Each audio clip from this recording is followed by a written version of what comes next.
सरदार मुसफ़र अब्बासी साहब, बसीयत focal person union council मसियाड़ी अपनी बरादरी नाल अपने सरबराहान जिहड़े थे स्टेज पर बैठे उन्होंने मौजूदगी सुनन मुखातब हैं, सलाम अर्ज़ करने सलाम कबूल एक दरीना मसला जिस उपर अरबाब साहब, चेयरमैन साहब, ज़हीर साहब, जितने हमारे दोस्त पूरी टीम बैठी उन्होंने दरिया कूजे बंद करी सटिया तो मेरा ख्याल मजीद इसकी लिंगर ऑन करने ना कोई टाइम सोना वेस्ट करने की गल।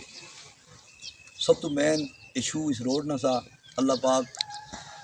जिन्होंने लोगों इस कोशिश की तावन किया एफर्ट्स कीतियाँ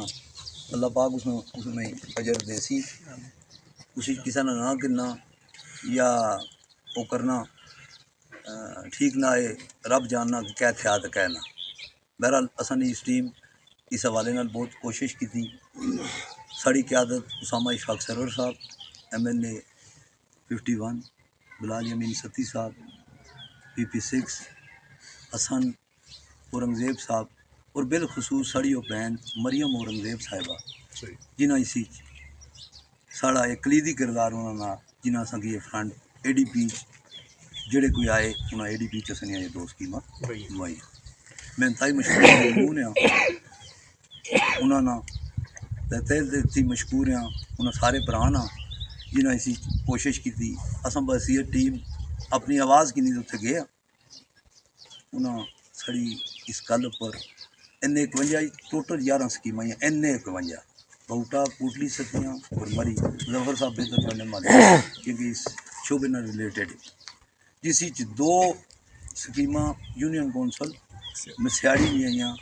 और दोनों फासला अगर तुम देखो तो 2.5 किलोमीटर ना राउंड अबाउट 2.5 किलोमीटर ने फासले पर दो तकरीबन 36 से 40 करोड़ रुपया टोटल बनना। इस रोड में भी तकरीबन माड़े अपने नुकता नज़र ना 14.25 करोड़ रुपया उसी पता ना मुजफ्फर साहब की सही पता उसी 5.5 करोड़ रुपया फी किलोमीटर हाईवे ना शेड्यूल आ सब ठीक है 12 करोड़ 40 लाख नहीं तुसों को आया वैसे शेड्यूल जरा 1 किलोमीटर हाईवे 5 करोड़ 50 लाख और लोकल गवर्नमेंट ना 3 करोड़ 50 लाख यो शेड्यूल आ। बहरहाल जितना भी थे कोशिश करी थी इस रोड की जितना अच्छा बनाई सकने असा कदा नहीं है गल ना आखने तो मुजफ्फर साहब तुसा इसकी बिल्कुल है इस तरह होना चाहिए कि तुसा इतने साढ़े इलाके चाहे होता है तुसा इतों खाली हाथ गचो ना ऐसी कोई गल नहीं असा ना कम अस इन्हें तावन भी कर सक इतने मेन इशू जरा बंसी और सामने अशना अज साने नहीं बरादी से बैठी भी तो माड़े साहब भी बहुत कम है मैं पहले भी यह गल कर चुका इस पूरे ग्राह ने किसी भी पार्टी नाल तल्लक रखने वाले असा इतने पार्टी वाला थे है ना ये बरादरी है किसी भी पार्टी नाल तल्लक रखने लिए साढ़े भरा साढ़े बुजुर्ग साढ़े दोस्त उन्होंने इतने मौजूद होना चाहिए सा। और माड़ी है सदर साहब सजेशन ही कि जितने भी इतने स्टेक होल्डर है मुख्तलिफ उनकी इस कमेटी भी शामिल किया ताकि कोई बदरेशन पैदा ना हो कि तुसा मुस्लिम लीग नून वाले क्या आखने जी वो आखने जी ना जिथे दीवार लगती तो PTI वाले आखने अस इतने लगने या साड़ी जाई ये जी मामलात पैदा नहीं होने चाहिए। अस इस रोड टुरने 30-40 साल हो गए इस रोड की विर्थ जी है वो घट इसलिए वह विर्थ नहीं जी स्पैसीफिकेशन 16 फुट आई पूरा 12 फुटी पूरा 10 फुटी ला माला इसनी कटिंग हो सी अगर किसी ने डैमेज आ उसे ब्रेस्ट वाल लगनी वो ठेकेदार साहब ने कहा वो लासन रिटर्निंग वाल लगनी वो लासन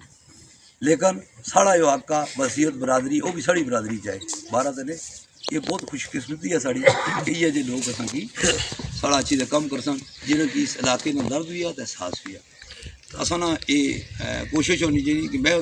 बड़ा बनी दची रहा जी वो केड़ा बंदा रोकना जी ठहरो जी मैं उसे कहना ऐसी गल नहीं इसे सारे बड़े वे सारे ना अपना हक का इस्तकाक का असन ये रिक्वेस्ट ही ज़ाती तौर पर बासियत टीम वर्क एक जमात की नुमाइंदगी करने कि फीस बिल्ला अगर किसी बंदे ने कोई गल थी भी है तो फीस बिल्ला इसकी सदका जारिया समझी तो यो कम की पाए तकमील तक पहुँचाता है ना कि इसके अंदर कोई ऐसी खराबी पैदा है कि साड़ा ये प्रोजेक्ट खराब है। अल्लाह पाक सारे ना अमी नासर है सू बहुत शुक्रिया मुजफ्फर साहब बिलखसूस तुसां बहुत शुक्रिया जी। चेयरमैन साहब साजिद भाई, उस्मानी भाई, सदर साहब, जनरल सैकटरी साहब, नाम को लीग चाम चंदेव साहब, को लीग चाम गुरमान साहब बैठे, बुजुर्ग साढ़े भाई बैठे हुए, अरुण मुतीम साहब,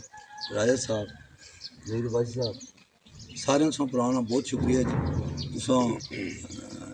आए हो इलाके अपने दिखा, असां दी कोशिश उसी कि इसकी तमीर तरक्की इसलै आइंदा भी अपना जितना कोई किरदार अदा करी सकने हैं। अज कद साड़ी पार्टी कल को होर होई तो उस नाल चलने आस्तै तैयार है, लेकिन इलाके की खुशहाली आस्तै उसमें किरदार साढ़ा ये होना चाहिए ना कि इलाके की खुशहाली है, ना कि लेग पुलिंग है वो जी इस पार्टी ने नहीं ना करने अच्छी की ना, ऐसी सोच भी नहीं होनी चाहिए। बाकी प्रोजेक्ट ने वाले नाल चेयरमैन साहब तुसेंगी दस्सिया 2-3 स्कीमां अच्छियां पईयां। अगर ये जंग लगी थी तो शायद कोई कटौती वै ते ना लगी तो चांस थे फिर सारे जिते जिते वैसे तो साइना नदरीना